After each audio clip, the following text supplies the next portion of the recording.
President Biden in Kentucky today, surveying the damage from the deadly tornadoes.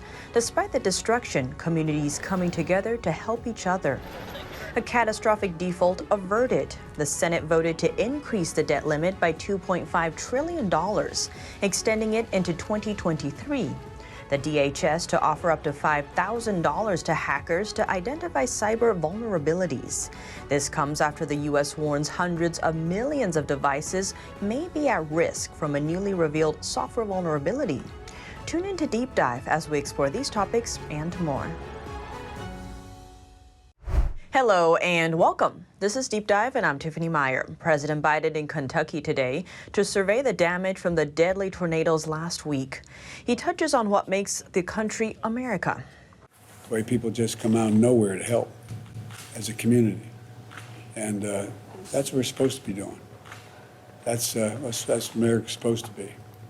There's no red tornadoes or blue tornadoes. There's no red states or blue states when this stuff starts to happen. The devastation left behind included over 1,000 homes without electricity and a rising death toll. And recovery efforts still underway. Communities in Kentucky are coming together after tornadoes ravaged the state. People across Kentucky coming together to support each other, it's remarkable. Survivors helping survivors and rescuers combing through what's left of homes, hoping for a miracle. I watched some people die that didn't make it. My question is, why? I keep saying why. In Kentucky alone, at least 74 people are dead, including 12 children, with the victims ranging in age from 2 months to 98 years old. More than 100 people still missing throughout the region, nearly 5 days after a tornado outbreak tore through the region. I still expect that we will find at least some more bodies. There is just so much destruction. I hope that that's not the case. The cleanup effort is intensifying. Crews using shovels, forklifts, and cranes to clear debris from the streets and take it out of town. There's something therapeutic about taking that chaos and destruction and death and getting it out. Meanwhile, officials in Mayfield said they are confident that no employees remain in the rubble of the torn-up candle factory, where 8 people died. And as volunteers work to make sure food and shelter reach those who need it the most. What I see in our community is hope that people are coming together, working together, serving each other. Those left behind to pick up the pieces are realizing just how tough the work will be and how long it is going to take. As of Wednesday morning, over 13,000 homes and businesses in Kentucky were still without power, according to poweroutage.us. And insurance experts say injured losses from the swarm of tornadoes could total up to $5 billion. But among that, signs of hope. Amid the ruins, 34-year-old Jordan Bays plays a Christmas hymn on his still somewhat standing grand piano.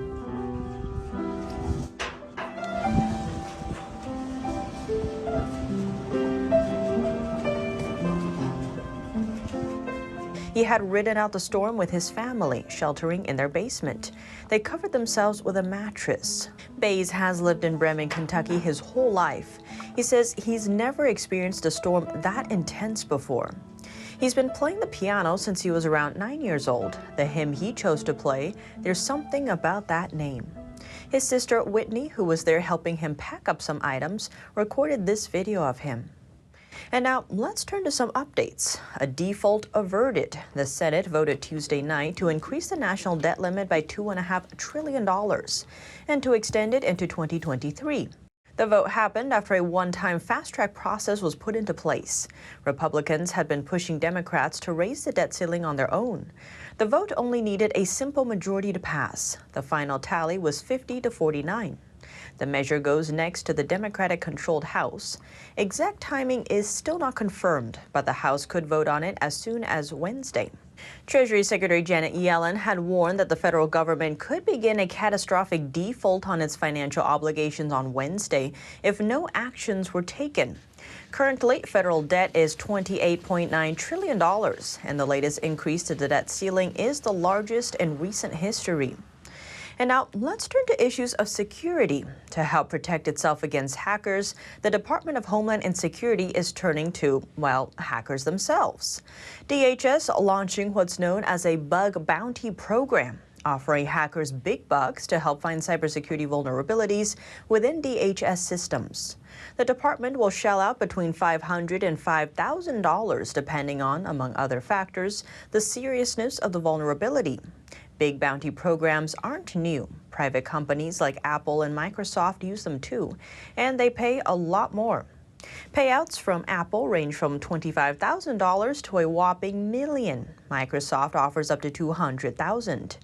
DHS itself actually ran a bug bounty pilot program in 2019.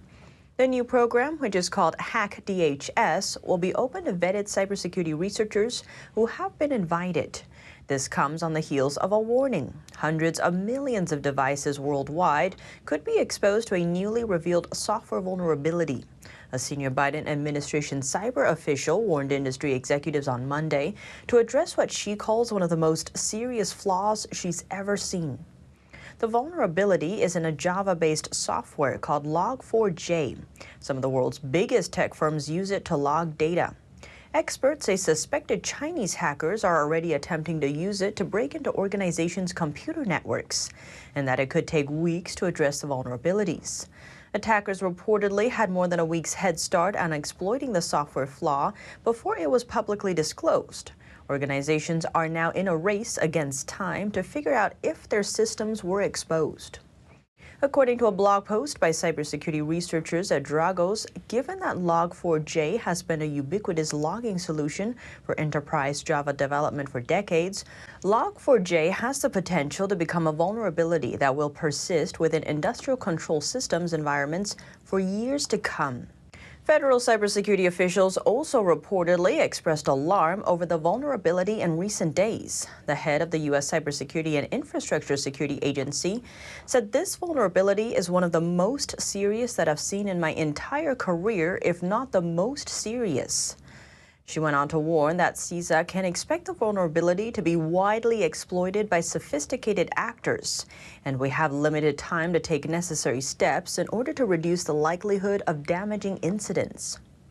Last week, CISA issued an alert over the vulnerability, as did Australia's cybersecurity agency.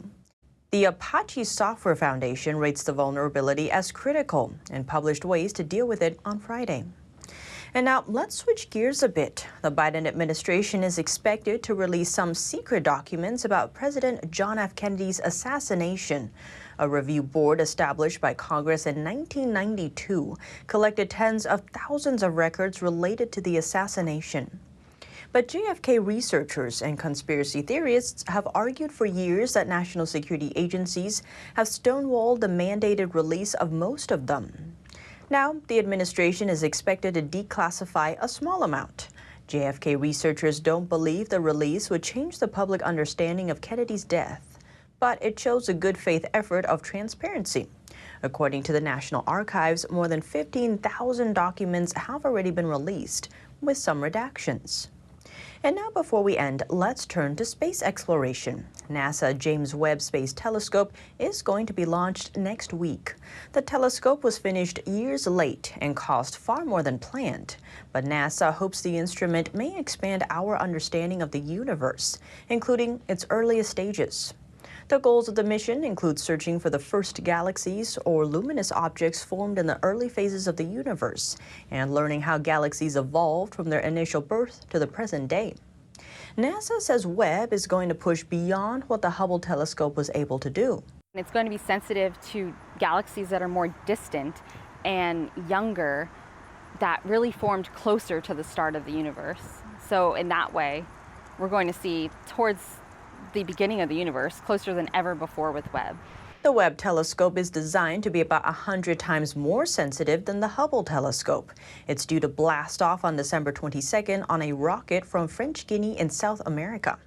After completing mid-course corrections, the Webb telescope passes the orbit of the moon. The mid-booms extend and the sun's shield assumes its hexagonal tennis court-sized shape.